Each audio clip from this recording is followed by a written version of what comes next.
बिस्मिल्लाहिर्रहमानिर्रहीम। अल्हम्दुलिल्लाहि रब्बिल आलमीन वस्सलातु वस्सलामु अला सय्यिदिल अंबिया'i वल मुरसलीन सय्यिदिना मुहम्मदिन व अला आलिहि व अस्हाबिहि अजमईन।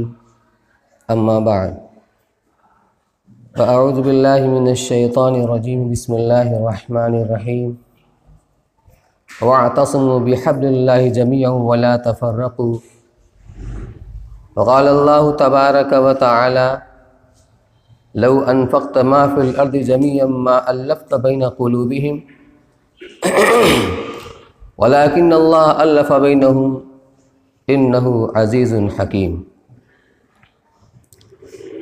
नबी आते रहे, आखिर में नबियों के इमाम आए। नबी आते रहे, आखिर में नबियों के इमाम आए। वो दुनिया में खुदा का आखिरी लेकर पयाम आए। झुकाने आए बंदों की जबी अल्लाह के दर पर, झुकाने आए बंदों की जबी अल्लाह के दर पर। सिखाने आदमी को आदमी का एहतराम आए। वो आए जब तो इज़्ज़त बढ़ गई दुनिया में इंसान की। वो आए जब तो इंसान को फरिश्तों के सलाम आए। सलाम है आतिशें जंजीर बातिल तोड़ने वाले, सलाम है खाक के टूटे हुए दिल जोड़ने वाले। जनाब हज़रत सद्र, मोहतरम उलमाए किराम, हाज़रीन गिरामी, आज के दिन के ताल्लुक़ से जो रस्म व रिवाज मनाई जा रही हैं, जो चीज़ मुबाह है, इसी तरीके से अल्लाह के रसूल सल्लल्लाहु अलैहि वसल्लम की सूरत, आपकी सीरत, आपकी तालीमात पर हमारे पेशरो मुक़र्रिरों ने क़द्र तफ़सील और इख्तिसार के साथ रोशनी डाली। मुझे उनको मुकर्रर बयान नहीं करना है। अल्लाह के रसूल सल्लल्लाहु अलैहि वसल्लम की ज़िंदगी के बहुत सारे पहलू हैं और हर रुख से, हर जहत से, हर पहलू से मुस्तकिल आपकी ज़िंदगी का उन्वान है। एक कायद और रहबर की हैसियत से देखा जाए तो आपसे बेहतर दुनिया में कोई कायद और रहबर नहीं मिलेगा। एक हाकिम की हैसियत से देखा जाए तो आपसे बेहतर कोई हाकिम नहीं मिलेगा। एक मुअल्लिम की हैसियत से, मुबल्लिग की हैसियत से, दाई की हैसियत से, मुरब्बी की हैसियत से, एक बाप की हैसियत से, एक शौहर की हैसियत से, मुख्तलिफ़ हैसियतों से आपकी ज़िंदगी मुकम्मल नमूना है रहती दुनिया तक के वास्ते। हज़रत आयशा सिद्दीक़ा रज़ियल्लाहु तआला अन्हा से किसी पूछने वाले ने पूछा था कि अम्मी जान, कैफ़ कान खुलुक़ रसूलिल्लाह सल्लल्लाहु अलैहि वसल्लम, अम्मी जान ये बताइए कि जनाब रसूलुल्लाह सल्लल्लाहु अलैहि वसल्लम के अखलाक कैसे थे। तो उन्होंने फरमाया कि ऐ पूछने वाले, क्या तूने कुरान नहीं पढ़ा? क्या बेशक पढ़ा है। फरमाया कान खुलुक़ुहु अल कुरान, कि आपके अखलाक तो कुरान थे। यानी जितनी बातें कुरान के अंदर मौजूद हैं वो आपकी ज़ात बाबरकात के अंदर मौजूद है। गोया आपकी ज़िंदगी कुरान की अमली तफसीर है, जिसका मतलब ये हुआ कि कुरान वो किताब हिदायत है, कि कुरान वो किताब है कि अगर उसकी खूबियों को बयान किया जाए तो क़यामत तक कोई इन खूबियों को बयान नहीं कर सकता। और जब आपकी ज़िंदगी अमली तफसीर है कुरान की, तो अगर आपकी खूबियों को बयान किया जाए तो क़यामत तक कोई आपकी खूबियों को बयान नहीं कर सकता।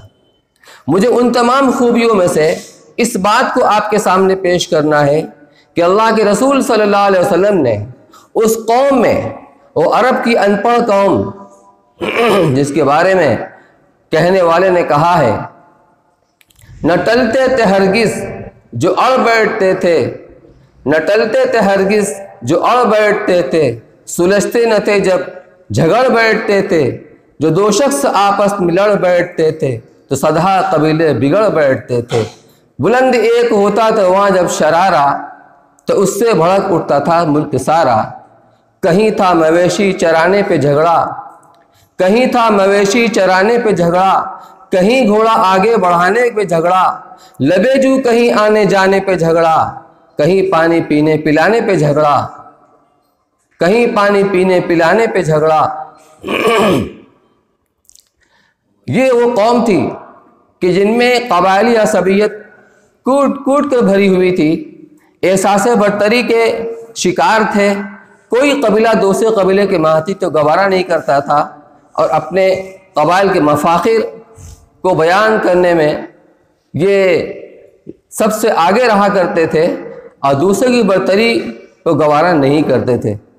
अल्लाह के रसूल सल्लल्लाहु अलैहि वसल्लम ने ऐसी कौम पर आकर आपने मेहनत की और उस मेहनत के ज़रिए से आपने उनके दिलों में वो उल्फत और मोहब्बत कायम की कि वो कौम जो आपस में एक दूसरे के खून की प्यासी थी, बात बात पर लड़ जाया करती थी, आपस में शीर व शकर हो गए।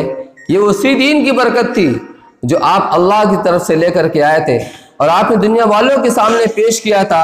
ये वो दीन था कि 23 साल की मुख्तसर ज़िंदगी में आपने बेसरो सामानी के आलम में यका व तन्हा आपने इस दीन का बेड़ा उठाया था और माइनस पॉइंट से आपने इस काम को शुरू किया था।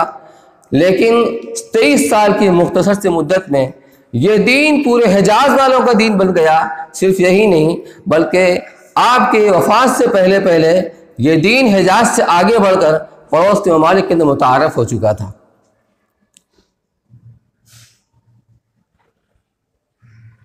मुसलमान जब मक्का मुकर्रमा से हिजरत करके मदीना मनव्वरा आए तो वो जिस बेसरो सामानी के आलम के अंदर आए थे उसका अंदाज़ा इससे लगाया जा सकता है कि रात की तारीकियों में खुफिया तरीके पर छुप कर कोई देखने ना पाए, यहाँ तक कि ज़रूरियात ज़िंदगी भी अपने साथ उन्होंने नहीं लिया था, कहीं क़ब्ल वक्त हमारा राज खुल ना जाए इसका अंदेशा था।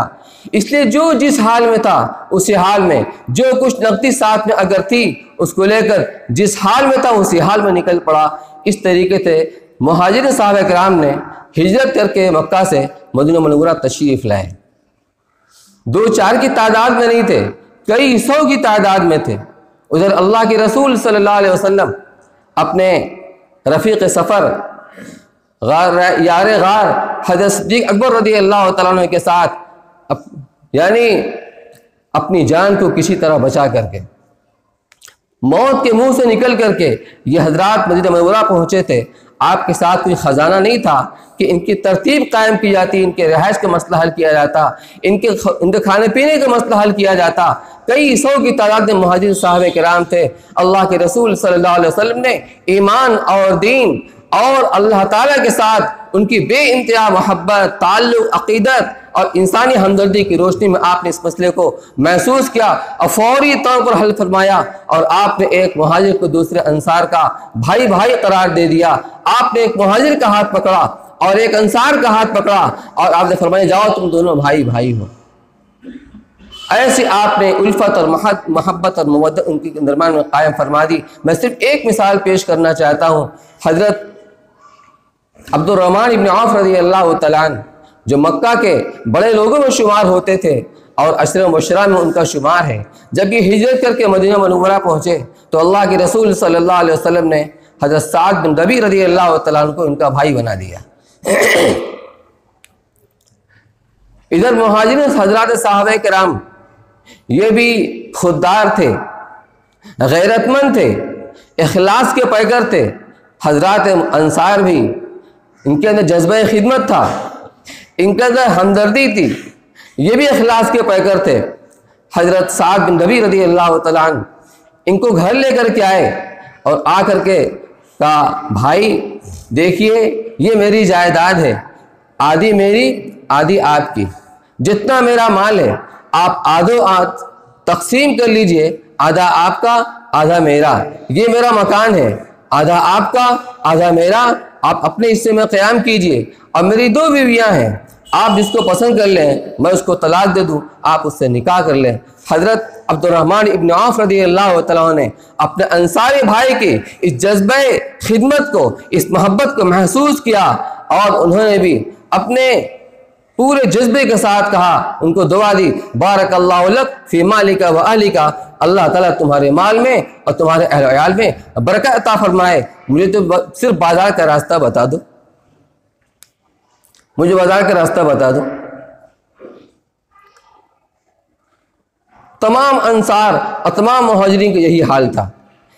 वो दुनिया के अंदर भाई भाई में जो ना इत्तेफाकी होती है, जो उनके अंदर खटपट होती है, सगे भाई के अंदर एक दूसरे की शक्ल देखना गवारा नहीं करता।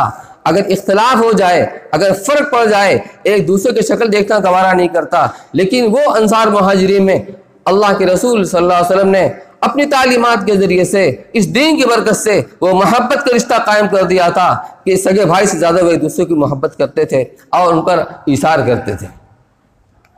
बात क्या है, उसको समझने के लिए इस बात को समझिए। देखिए, अल्लाह ताला ने दुनिया में हर दो चीज़ को जोड़ने के लिए कोई तीसरी चीज़ बनाई है। दो कागज़ के टुकड़ों को जोड़ना हो, गोंद इस्तेमाल करें, दोनों टुकड़े एक हो जाएंगे।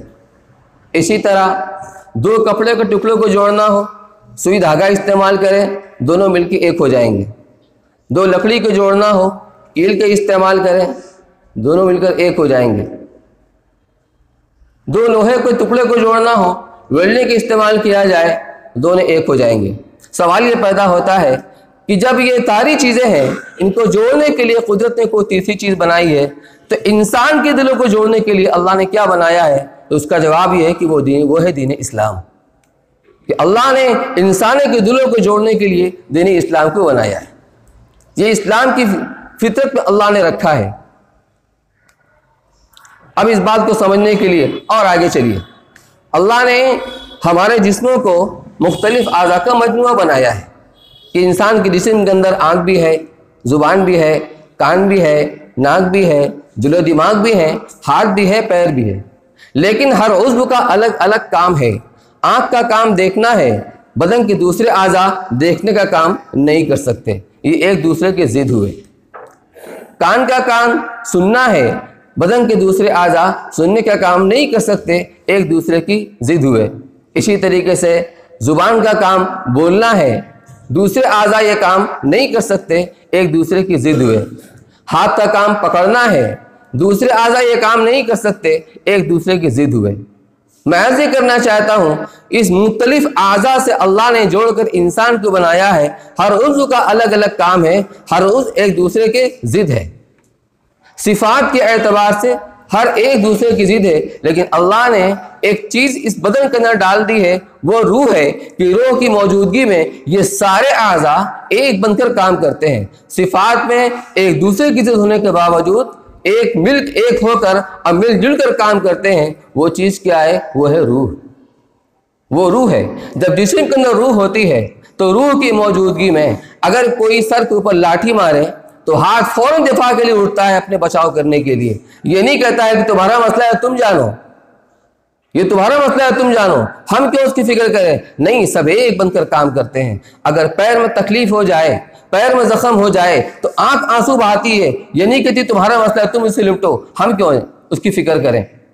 दांत में दर्द हो जाए तो सारा बदन के सारे आज़ा बेकरार रहते हैं। क्या बात है? रूह की मौजूदगी में सारे आज़ा एक होकर काम करते हैं और एक बनकर काम करते हैं। हर एक दूसरे का मुआफिक और मुआविन होता है। एक के दुख सबका दुख होता है, एक का गम सबका गम होता है। अगर एक परेशान हो जाए, एक बेचैन बेकरार हो जाए, तो सारे बदन के आज़ा उससे बेकरार हो जाते हैं। इसी तरीके से हमारे घर का माहौल है कि एक ख़ानदान के अफराद, जिसके अंदर वालिद भी है, बाप है, माँ है, भाई है, बहन है, शौहर है, बीवी है, मुख्तलिफ ये रिश्ते नाते हैं, लेकिन बाप का जो मकाम है वो मकाम औलाद का नहीं हो सकता। इसी तरह माँ भी काबिल एहतराम है, बाप भी काबिल एहतराम है, लेकिन दोनों का अपना अलग अलग मकाम है। भाई का जो मकाम है बहन वो मकाम नहीं ले सकती। शौहर का जो मकाम है बीवी को मकाम नहीं हो सकता, बीवी का जो मकाम है शौहर का नहीं हो सकता। तो एक खानदान के अंदर, एक घर के अंदर जो अफराद खाना है जो रह रहे हैं, उनकी मुख्तलिफ हैसियतें हैं। कोई बाप है, कोई माँ है, कोई बेटा है, कोई भाई है, कोई बहन है, कोई शौहर है, कोई बीवी है। सबकी अलग अलग हैसियतें हैं, सबकी अलग अलग हैसियतें हैं। लेकिन अल्लाह ने एक चीज़ इनके अंदर डाल दी है, एक चीज़ उतार दी। वो क्या है? वो है दीन इस्लाम। कि जब घर के अंदर दीन इस्लाम होगा और उस दीन की तालीमात के ऊपर अमल होगा, तो फिर ये सारे अफराद खाना अपनी सिफात के एतबार से अलग अलग और एक दूसरे की इज्जत होने के बावजूद एक दूसरे के साथ मिलकर काम करते हैं, एक दूसरे के साथ मिलकर काम करते हैं। चुनांचे अगर औलाद के ऊपर कोई तकलीफ आ जाए तो फिर माँ बाप परेशान हो जाते हैं। अपनी औलाद की राहत के लिए वो अपने आप को तकलीफ के अंदर डाल देते हैं। अगर रात भर कुर्बान करना पड़े, रात भर कुर्बान कर देते हैं। इसी तरीके से अगर माँ बाप के ऊपर कोई तकलीफ आ जाए तो औलाद उसके लिए बेकरार हो जाती है। ये बात कब होगी? जब आदमी के अंदर दीन होगा, जब घर के अंदर दीन होगा, अल्लाह के रसूल सल्लल्लाहु अलैहि वसल्लम की तालीमात के ऊपर अमल पैरा होंगे, एक दूसरे के हुकूक को अदा करेंगे, एक दूसरे के हुकूक को अदा करेंगे। वालिदैन जो औलाद का हक उसको अदा करे, औलाद अपने वालिदैन के हुकूक को अदा करे। जब हुकूक को अदा करते हैं तो वो जिंदगी सामने आती है। हजरत मोहम्मद इब्न मुनकदिर रहमतुल्लाह अलैह के बारे में लिखा है किताब के अंदर कि ये बहुत बड़े अपने वक्त के बुजुर्ग थे और अहले इल्म में से हैं। ये अपनी वालदा का जब रात के वक्त में पैर दबाते थे तो पैर दबाते दबाते उसको चूम लिया करते थे। उनकी वालदा कहती, बेटा तुम इतने बड़े आलिम हो और वक्त के इमाम हो और तुम मेरा पैर चूम रहे हो। तो कहते कि अम्मा जान, मैं आपका पैर नहीं, मैं अपनी जन्नत चूम रहा हूँ। जब औलाद की इस बात का एहसास होता है कि मेरे माँ बाप हैं और ये अल्लाह की कितनी बड़ी नेमत है, इनका क्या मकाम है, इनका क्या मर्तबा है, इनके क्या हुकूक है, वो हुकूक को अदा करते हैं। इस तरीके में दिल जुड़ा करते हैं। जब घरों के अंदर दीन होगा तो ये सारे के सारे अफराद खाना अपने हैसियत के एतबार से एक दूसरे की जिद होने के बावजूद और अलग अलग होने के बावजूद एक बनकर एक मिलकर काम करते हैं। जंग बद्र के मौके पर जब मुश्रिकीन के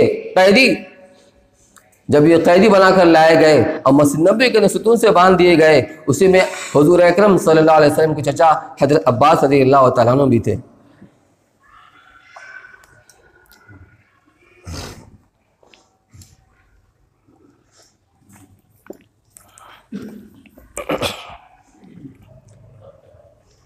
रस्सी से बांध दिया गया था। किसी को अगर रस्सी से कस के बांध दिया जाए तो कुछ देर तक तो बर्दाश्त कर लेता है, लेकिन जब लंबा वक्त गुजरता है तो उसकी तकलीफ़, उसकी टीस और उस तकलीफ़ का एहसास होता है। वो भी इंसान थे। अब्बास रज़ियल्लाहु तआला अन्हु तकलीफ़ की वजह से करा रहे थे, लेकिन बहरहाल कैदी थे। अगरचे वो खुशी से नहीं आए थे बल्कि अपने मजमू के दबाव में आए थे, लेकिन बहरहाल मुश्रिकों के साथ आए हुए थे। तो अल्लाह के रसूल सल्लल्लाहु अलैहि वसल्लम ने फरमाया, मुझे रात भर नींद नहीं आई। मेरे चचा तकलीफ़ के वजह से करा रहे हो, बेकरार हो, मुझे नींद ना आ जाए, नींद नहीं आई। आज हम अपनी औलाद का रोना रोते हैं। भाई भाई में पटती नहीं, शौहर बीवियों में निभती नहीं। वालिदैन परेशान हैं कि हमारी औलाद हमारा हक अदा नहीं करती है, हमारी खिदमत नहीं करती है, हमको पूछती नहीं। क्यों? इसलिए कि हमने घरों से दीन को निकाल दिया, हमने घरों से दीन को निकाल दिया। अब घर के अंदर अगर दीन होगा तो फिर सब एक मिलकर बनकर काम करेंगे, एक दूसरे के मुआविन होंगे, एक के दुख में सब शरीक होंगे, एक का दुख हर एक का दुख और गम होगा। लेकिन आप इसका मनफू पहलू को देखिए, वही जिस्म जो रूह की मौजूदगी के अंदर एक बनकर काम करते हैं, जब यही रूह निकल जाती है, जुबान को काट कर कैंची से कुतर दिया जाए, हाथ दिफा नहीं करेगा, हाथ दिफा के लिए नहीं उठेगा। जिस्म के दूसरे आज़ा उससे तकलीफ महसूस नहीं करेंगे। अगर हाथ तो काट दिया जाए तो आंख आंसू नहीं बहाएगी, क्यों? जो जोड़ने वाली चीज थी रूह वो निकल गई तो सब के सब अजनबी बन गए। उसी तरीके पर अल्लाह ने दीन दिया है आपस में दिलों को जोड़ने के लिए। दीन जिंदगी के अंदर मौजूद होगा, घरों के अंदर मौजूद होगा, तो सारे अफराद मिलकर जुलकर चलेंगे, दिल जुड़े हुए होंगे, हर एक के दिल में दूसरे के लिए ईसा का जज्बा होगा, मोहब्बत का जज्बा होगा, ताल्लुक होगा, ये सब कुछ होगा। लेकिन जिस तरीके से जब रूह निकल जाती है तो जिस्म के सारे आज़ा अजनबी बन जाते हैं, उसी तरीके से जब घरों से दीन निकल जाता है, घर के सारे अफराद आपस में रिश्ते नाते होने के बावजूद बिल्कुल अजनबी बनकर रहते हैं। इसलिए अब माँ बाप परेशान हाल हैं, औलाद तो कोई फिक्र नहीं है।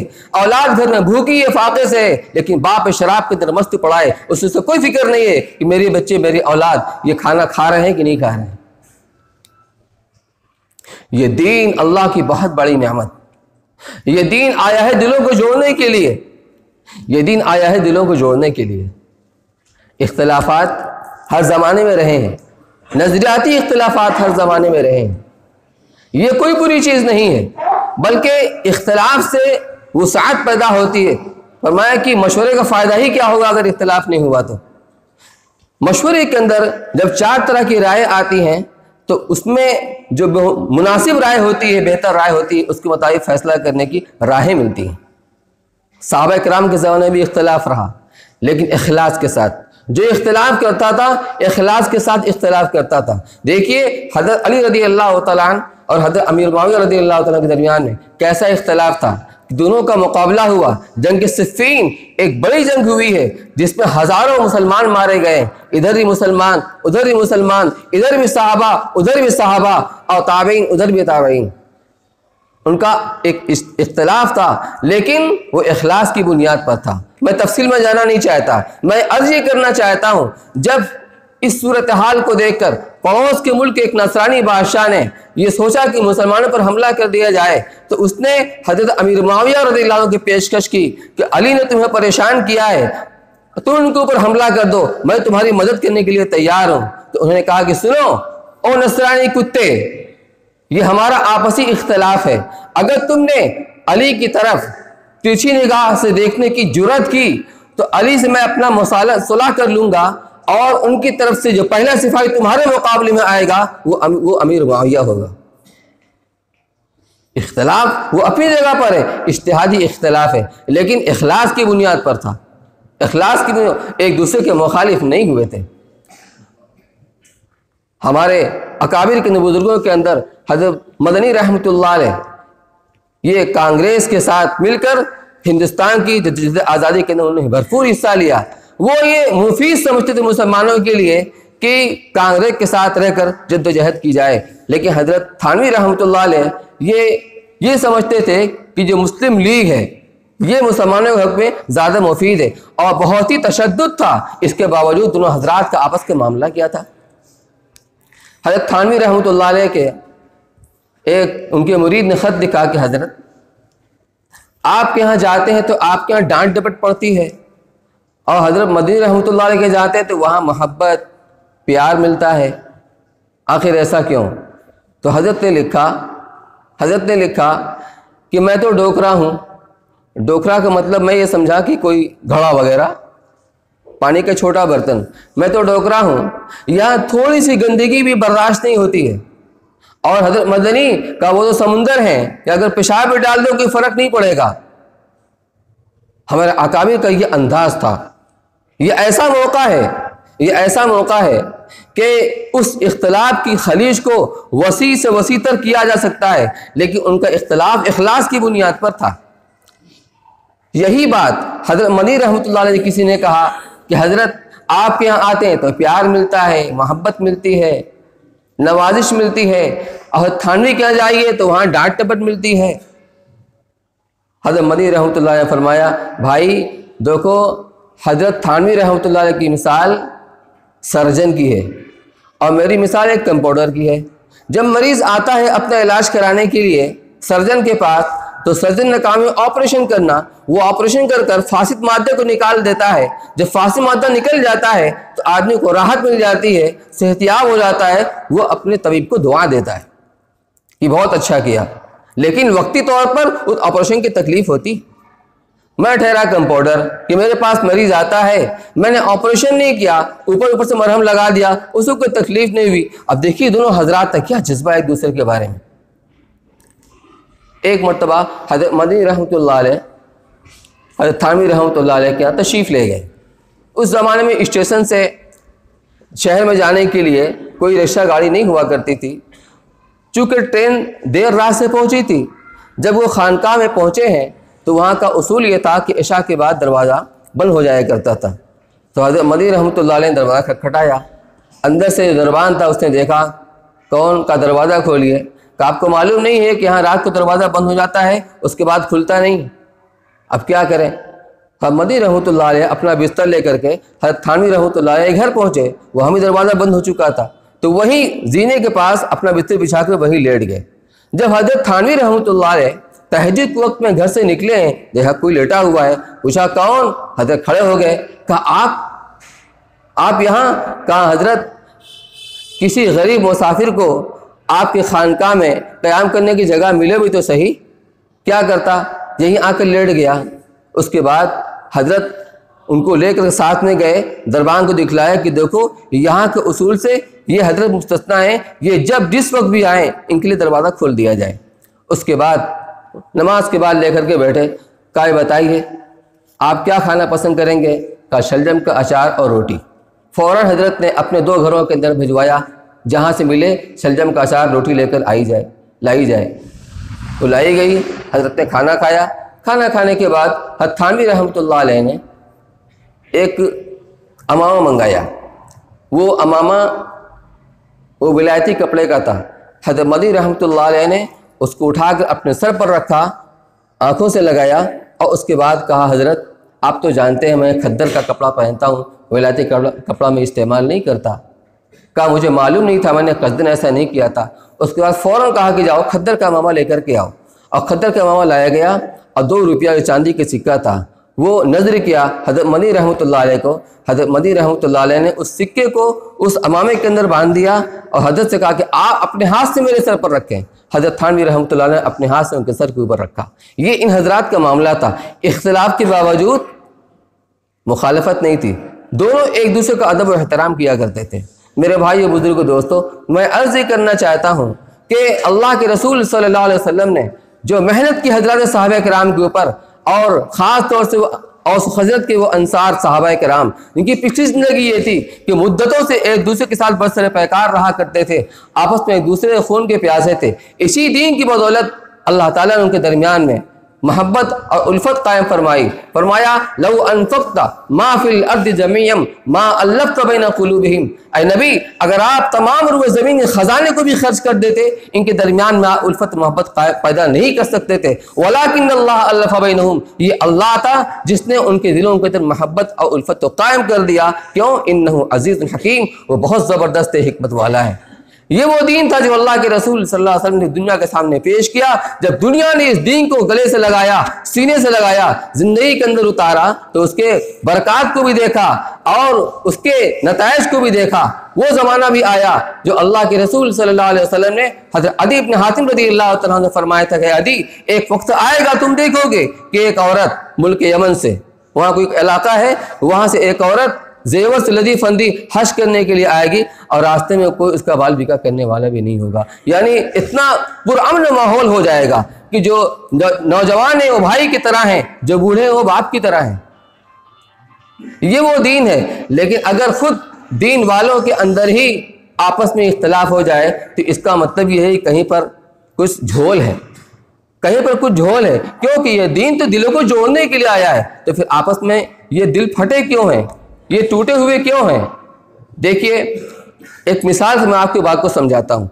नमाज की तासीर ये बताई गई है, इन्न सलात तन्हा अनिल फहशाई वल मुनकर, कि नमाज तमाम बुरी बातों से, बेहयाई की बातों से रोक दिया करती है। लेकिन हम ये देखते हैं कि एक आदमी नमाज का पाबंद भी है, पाबंदी के साथ नमाज पढ़ रहा है, लेकिन उसकी बुरी आदतें जू का तू हैं। तो क्या नमाज की तासीर खत्म हो गई? नहीं, नमाज की तासीर खत्म नहीं हुई है। अगर नमाज को नमाज की तरह पढ़ा जाएगा, उसके तमाम जो अहकामात हैं उनको बरूकार लाया जाएगा, सुन्नतों की इत्तिबा की जाएगी, रियायत की जाएगी, खुशू के साथ नमाज पढ़ा जाएगा। जो नमाज के सारे जो शराइत पूरी की जाएंगी, आदाब की रियायत की जाएगी, खुशू के साथ पढ़ा जाएगा, एहतमाम से पढ़ा जाएगा, तो नमाज की तासीर ये बताई गई है कि आदमी की जिंदगी को बदल के रख देती है। और अगर जिंदगी में कोई तब्दीली नहीं आई तो नमाज में कमी है, उस कमी को तलाश किया जाए, उस खामी को तलाश किया जाए। ऐसे ही अगर दीन पर अमल करने वालों के अंदर आपस में झगड़ा हो जाए, इख्तलाफ हो जाए, इसका मतलब कि कहीं पर खामी, कहीं पर कमी है, हमें उसको तलाश करने की जरूरत है, हमें उसको तलाश करने की जरूरत है। दीन नाम है अल्लाह के हुक्म को उस तरीके से पूरा करने का जो जनाब रसूलुल्लाह सल्लल्लाहु अलैहि वसल्लम ने जिस पर अमल करके दिखलाया और फरमाया सल्लू कमा रअयतुमूनी उसल्ली, कि जिस तरह मैं नमाज पढ़ रहा हूँ उस तरह नमाज पढ़ो। हर चीज अमली तरीके पर सहाबा से ताबईन ने सहाबा को देखा, तबा ताबईन ने ताबईन को देखा, बाद वाले अपने पहले वालों को देखा और उनको जरिया बना करके हुजूर सल्लल्लाहु अलैहि वसल्लम की तालीमात को अमल कर रहे हैं और उसका नतीजा आज दुनिया के अंदर हमारे सामने है। देखिए जो इस्लाम की तालीमात है, जब गैरों ने इन तालीमात को इख्तियार किया उसका फायदा वो उठा रहे हैं, लेकिन जब मुसलमान ने उस तालीम को छोड़ दिया तो उसका बुरा नतीजा उनके सामने है। दीन की हजरत मौलाना अबू बकर साहब गाजीपुरी रहमतुल्लाह अलैह अपनी किताब में लिखते हैं कि दीन की असल अगरचे किताब व सुन्नत ही है, लेकिन साहबे किराम, ताबईन और अइम्मा दीन, अफ़क़ाहे इस्लाम ने जिस तरह दीन को समझा है, जिस तरह दीन को समझा है और उसकी रहनुमाई की है, उसी तरीके पर हम दीन को समझेंगे तो वो दीन होगा। उनको रास्ते से हटाकर अगर हम बराह रास्त किताब सुन्नत को समझने की कोशिश करेंगे तो हम ठोकर खा सकते हैं, हम धोखा खा सकते हैं। फरमाते हैं अल्लामा इब्न तैमिया रहमतुल्लाह अलैह फरमाते हैं कि जो सुन्नत, हदीस, अक़वाल सहाबा और अक़वाल ताबईन से बाखबर न होगा वो दीन को सही तौर पर समझ नहीं सकता। इस वजह से कि सलफ ने का क्या तफसीर की है और खालिस सुन्नत क्या है, इसका इल्म उन्हीं वजूह से होगा, इसका इल्म उन्हीं वजूह से होगा। इसलिए हर ज़माने में और क़यामत तक आने वाले ज़माने में दीन को समझने के लिए हमें उलमाए उम्मत की रहनुमाई ज़रूरी है। हम इल्म से किसी हाल में बेनियाज नहीं है। ये उलमा भी अपनी तरफ से कोई बात को नहीं बताते हैं, ये भी कुरान और हदीस को देखकर अक़वाल सहाबा और अफ़आल सहाबा और अक़वाल ताबईन, फ़ुक़हा, मुहद्दिसीन के जो अक़वाल हैं उनके ज़रिए से ही किसी चीज़ को निकालेंगे और पेश करेंगे कि ये दीन है, ये गैर दीन है। इसलिए मेरे भाइयों, अल्लाह ने जो हमें दीन दिया है ये दीन अल्लाह की बहुत बड़ी नेमत है। जब हम इस दीन को मजबूती के साथ पकड़ेंगे, लेकिन शर्त यह है कि दीन की शक्ल ना हो, दीन अपनी हकीकत के साथ हो। इसलिए फरमाया वाअतसिमू बिहब्लिल्लाहि जमीअन वला तफर्रक़ू, अल्लाह की रस्सी को यानी कुरान को, उसकी तालीमात को मजबूती के साथ पकड़े रहो, आपस में इख्तलाफ मत करो। तो फिर इसका असर ये होगा दिल आपस में जुड़े होंगे, आपस में मवद्दत, महब्बत और ईसार और हमदर्दी का जज्बा एक दूसरे के अंदर होगा। जिस तरह से रूह जब जिस्म के अंदर रहती है तो तमाम आज़ा एक बनकर काम करते हैं। हकीकी दीन अगर जिंदगी के अंदर होगा तो इंशाअल्लाह कोई शिकायत, कोई ऐसी बात नहीं होगी। बस ज़रूरत इस बात की है कि जो दीन सही है उस दीन को हम मालूम करके उसके मुताबिक अमल करने की कोशिश करें। अल्लाह ताला हम सबको कहने सुनने से ज़्यादा अमल करने की तौफीक नसीब फरमाए। व आखिरु दावाना अल्हम्दुलिल्लाहि रब्बिल आलमीन।